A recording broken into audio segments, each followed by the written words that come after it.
So, what I'm going to do is a brief presentation, and I'm going to introduce you to the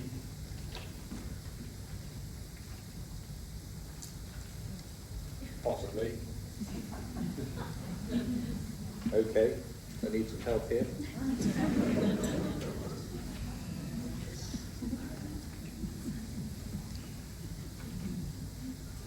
There we go. Which one do I press? That one.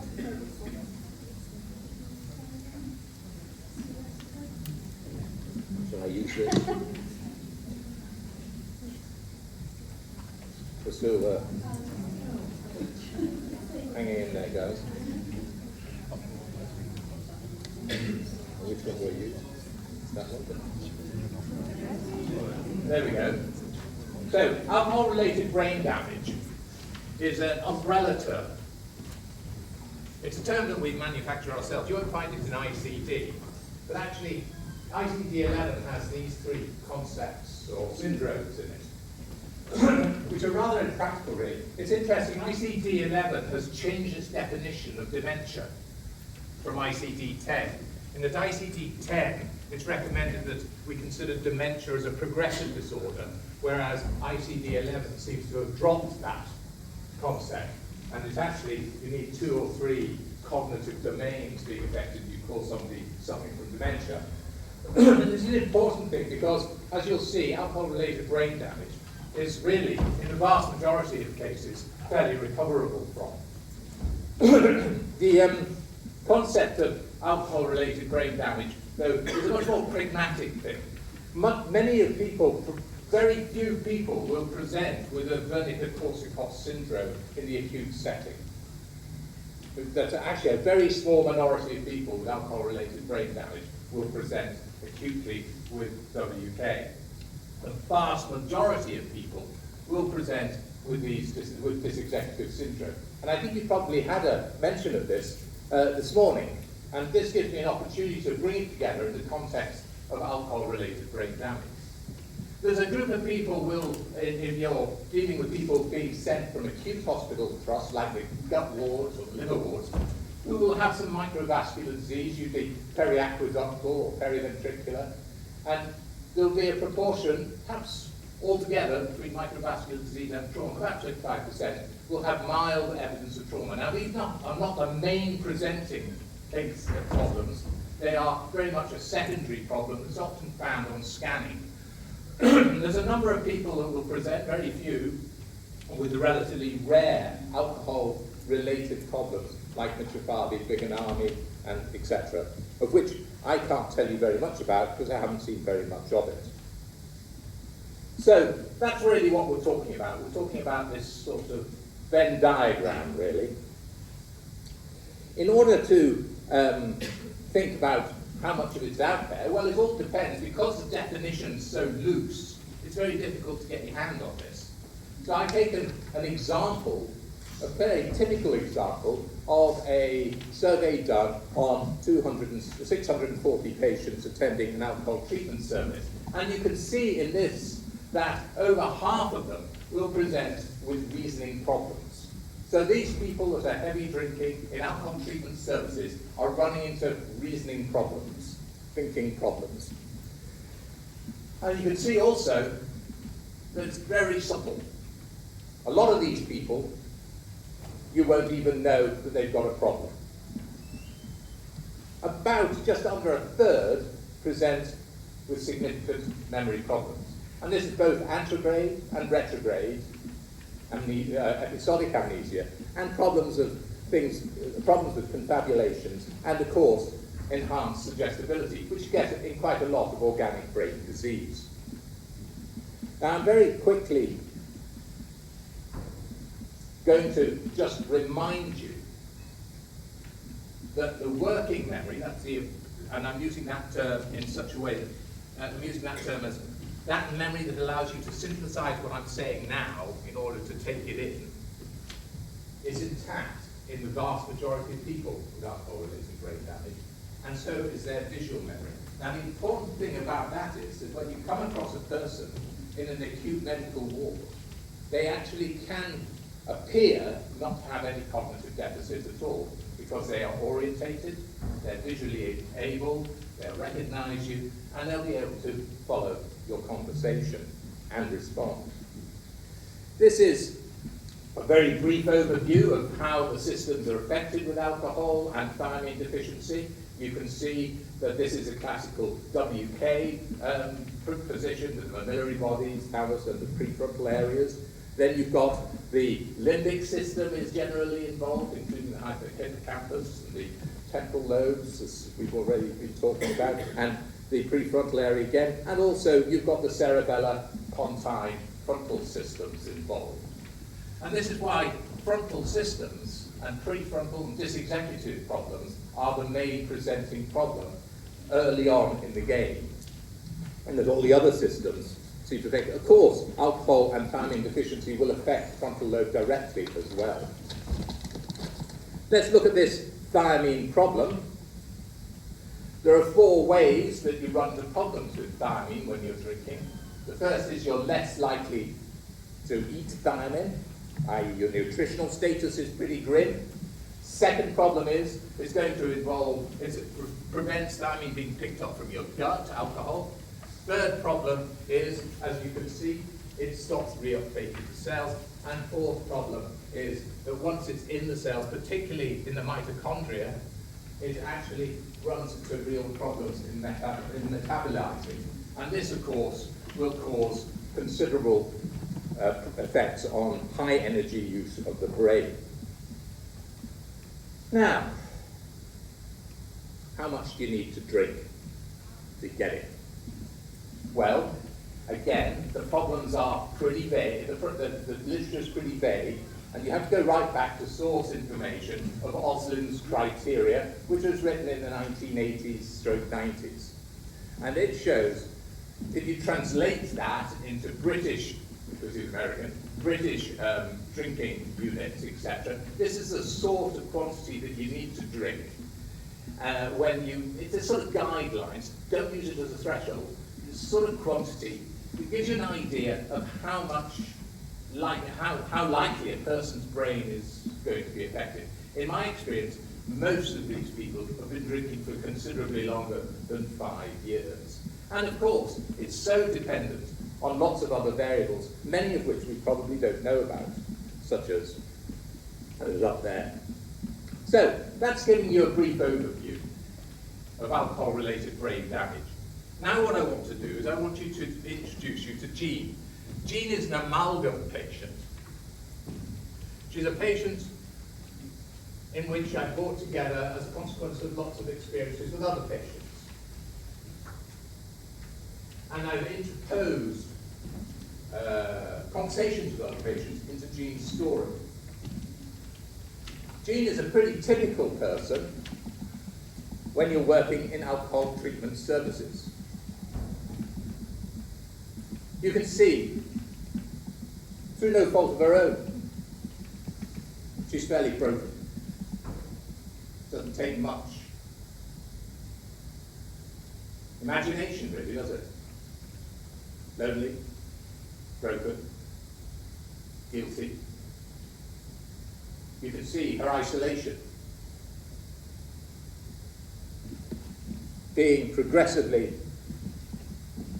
isolated from the community.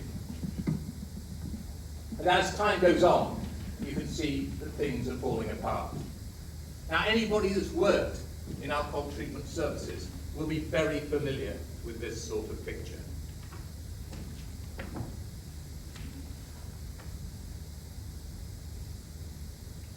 Alcohol services are eventually contacted. Now, God bless the alcohol services, underfunded, often enough, working desperately hard. They turn up at Jean's place and really try to get her involved in their services. You see, one of the problems, Jean, is that she doesn't think she's got a problem. They get her along, they struggle, but they get her along. But the second time she comes along, well, she doesn't. It falls apart. What do you do in alcohol treatment service? Poorly funded. You probably leave contact details. That's about all you can do. Let's just recruit some of the information that you've been talking about today and flip the coin and look at the world through Jean's eyes.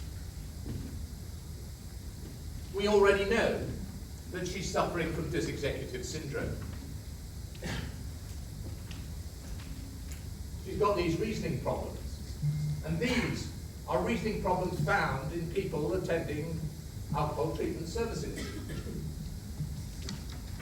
These are real life experiences of people who are heavy drinking. I'm not going to read through the list because you'll be familiar with it. You'll understand it.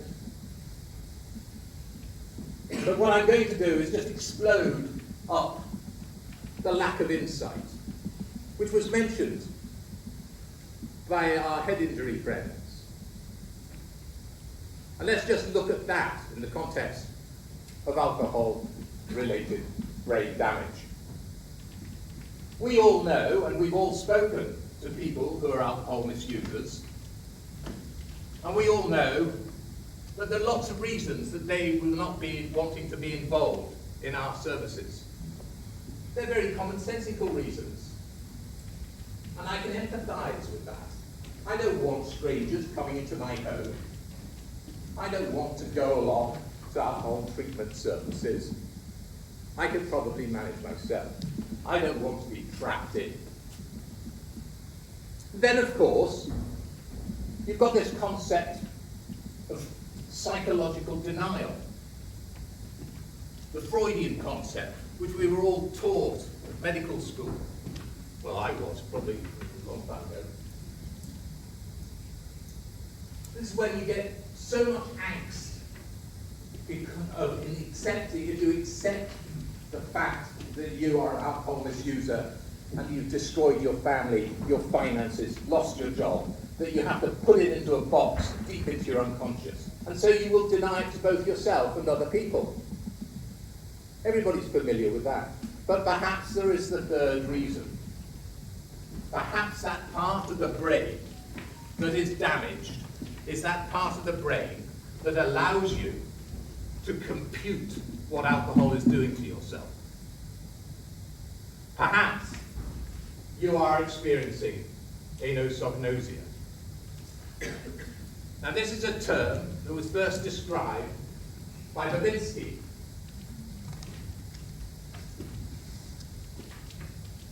And you can see, anybody who's worked with the frontotemporal dementias, for example, will be very familiar with the concept of anosognosia. The people don't have insight.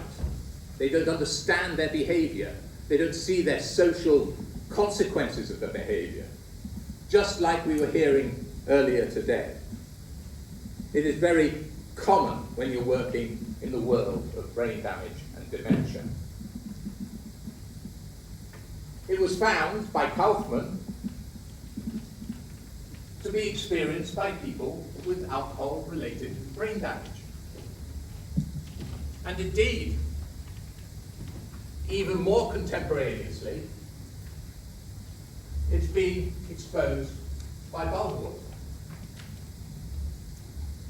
who shows that these people have lost their self-awareness, even though they've proven cognitive damage.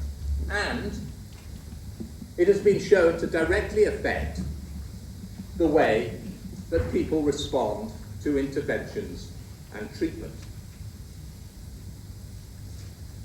So we've got this whole problem of anosognosia. And just to illustrate it, this is a case of a lady that I saw in a nursing home when I was doing court work. She's a frail little lady, and she walked with a Zimmer, and she needed two nurses, one on each side, to help her walk along, to get to the interview room. She sat down. She was profoundly physically frail and cognitively impaired. But don't forget, her working memory and visual memory were intact. And this is a conversation. Do you think you have any problems at all? No. Are you physically well? Yes. Do you have any memory problems? No. Can you walk perfectly well? Yes. Are you ill? No. You have a Zimmer? Yes, it stops people walking into me. Can you run? Yes. Why do you use the Zimmer? Lots of old people around, it pushes them out of the way. It's funny, isn't it? But I can't over-exaggerate the dissonance in this. It was bizarre conversation. There's this lady that can hardly walk, yet she thinks she can run. She's terribly frail. Yet here she is, with completely lack of insight. But in alcohol world, we differentiate that from denial. This is anosognosia. Now, you were talking earlier, probably, about the frontal paradox. Is that right? Yeah? Mentioned? Well, that applies in alcohol-related brain damage. The frontal paradox was first described by psychologists who were doing psychometric testing of people in a clinical setting. And what they did was, they came to the conclusion that their tests did not predict the social problems or the behavioral problems that a person had in day-to-day life. So they started asking questions. Why is that? Well, basically, they recommended that it was because they were not able or managing to pick up these type of issues within the context of a half-hour interview in psychometric testing. And I can see that. So, what I want to do is take it from the psychometric testing into a clinical scenario for when you clinicians are actually looking at a person in an acute medical ward, a nursing home, or a residential setting, and just transpose the paradox into that context. You are going to be talking to a person who's in a highly structured environment with social rules, red lines, lots of supervision, lots of prompting, etc. That's the sort of person, that's the sort of environment you'll find on a medical ward. Now, I was in hospital for some time, and I knew if I put one foot out of place, I'd have a sister on the ward coming down. You're exploring somebody's psychology and cognition in that context. In a non-structured environment, you don't have those rules. The person has to manage complex social and emotional decisions, which they don't have to operate and manage in a hospital setting or a nursing home setting. They don't have to think about planning their meals, etc., etc. So you can see that when we do our assessments on the wards, for example, a capacity assessment, where we might be asking our little capacity assessment questions, we're not actually thinking about how is this person going to behave out with the setting. And indeed, the psychologists themselves say that unless you take on information about the corroborative information about the person's past, unless you do quite a lot of work around the interview, not just the interview itself, they would argue that you're actually negligent. So when you see capacity assessments being done on the unit, and that person's coming in, and doing their little ritual capacity assessment. Like, for example, do you understand this? Yes, doctor, I understand it. How can you? Of course you're going to say you understand it, because you don't understand it, you don't understand it. If it lets you take in the behavioural profile of the person, the corroboration of the person, you can argue in court that that is a negligent capacity assessment. And this is done time and time again in my experience. Let's go back to Jean and just explore the implications of the memory on her. We know that she's actually very good on the ward. She recognises the nurses. She recognises her room. She can engage in a conversation. But her anterograde, episodic memory, her short-term memory, her ability to learn new information, to retain that information and to recall it, is deeply compromised. And she will have a proneness to contradict herself if you have a conversation that lasts more than 10 or 15 lines of conversation. You have to go back and test a person, even though you might not think they've got a memory problem. And it's such an easy thing to do. You don't need to be clever to test memory. You go in and say, hi, my name's Ken Wilson. Can you tell me what my name is? Yes, Ken Wilson. And I'm here to test your memory. Yes, you're here to test my memory. Right. I'm now going out to get a cup of tea, and I'll be back. It's important, in my experience, to break the context of the interview in order to test short-term memory. Because if you go back even 3 minutes, you go out and say, oh, I forgot your notes. Here they are. Did I introduce myself to you? No, but I do recognize you. And you then beginning to test memories in a very pragmatic way, very simple way. So we've got this woman operating very well on the wall. I want also, though, excuse me, to look at her long-term memory, her episodic retrograde memory, because this is equally important. As psychiatrists and doctors, I was a GP before I was a psychiatrist, when you're interviewing a patient, you probably read the notes. And one of the assumptions that non-specialists will make is that the person coming in to be interviewed has experiences that you've read about in the notes.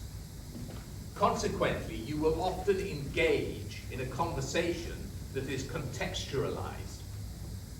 So, for example, when you're talking to an alcohol misuser, one of the frustrations would be is, why do you keep coming back into hospital drinking too much?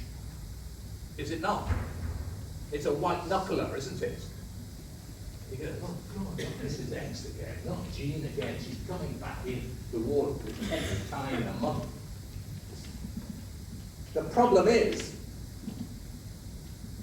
that you're not being empathic, cognitively empathic. Jean's memories don't exist. This is the first time she's been in hospital.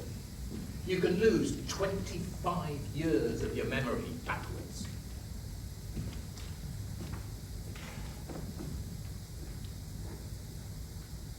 That would make me approximately 43 years old.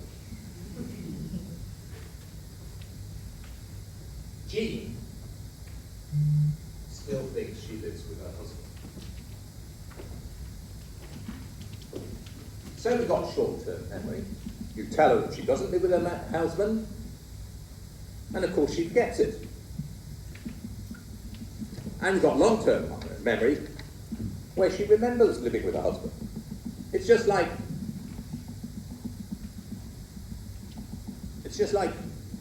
you thinking you've all had a coffee break, when actually you haven't had a coffee break. That coffee break didn't happen. It's difficult to explain, isn't it? That this is her life experience. She hasn't been in hospital. She hasn't had all these problems. And no matter how much you swear at her, saying that you have, she hasn't. That's her lived experience. Well, brother was called, and Jean was admitted from home, and she had her intravenous thiamine. She had small subdural, and that was treated conservatively, and she actually did very well. Just like head injury, ABI, she will actually improve dramatically.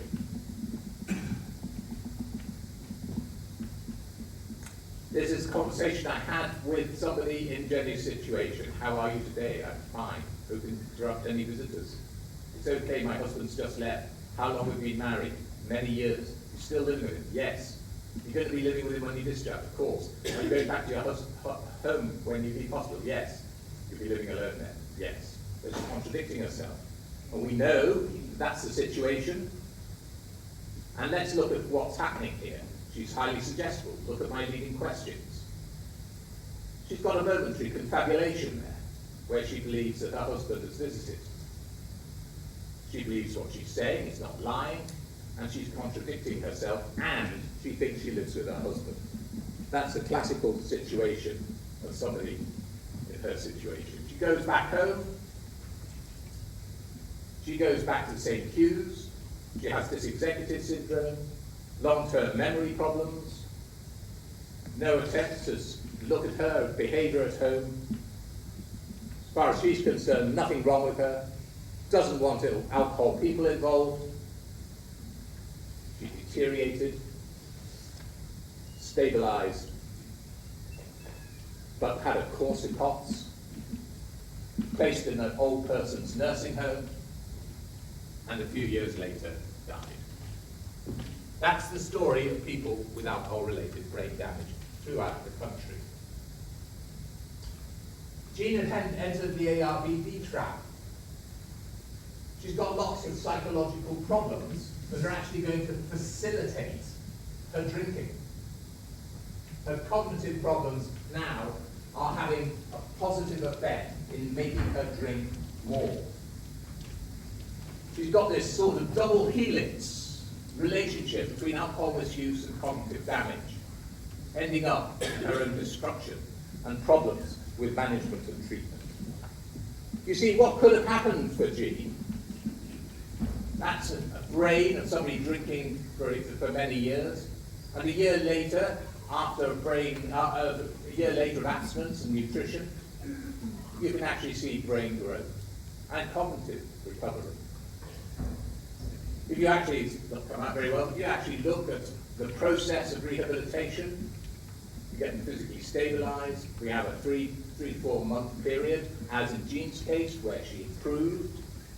Then we get her into a cognitive behavioral, OT-led rehabilitation, can last 2-3 years or more.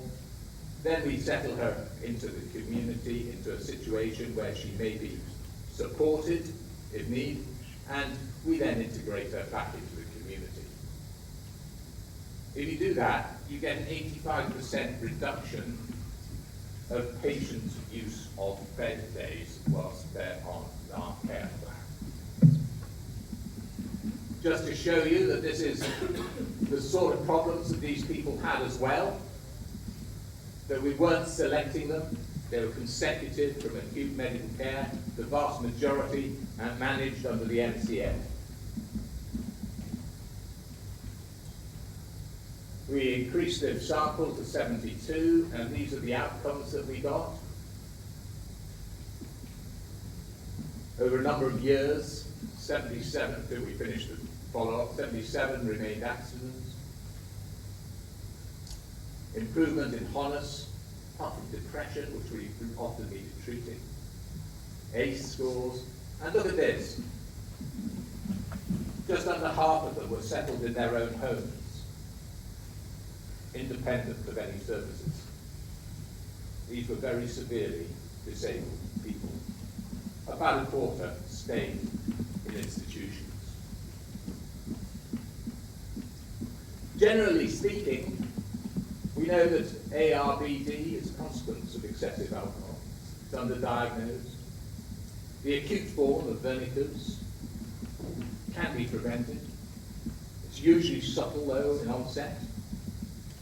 It's common in risk populations. It may promote continued drinking.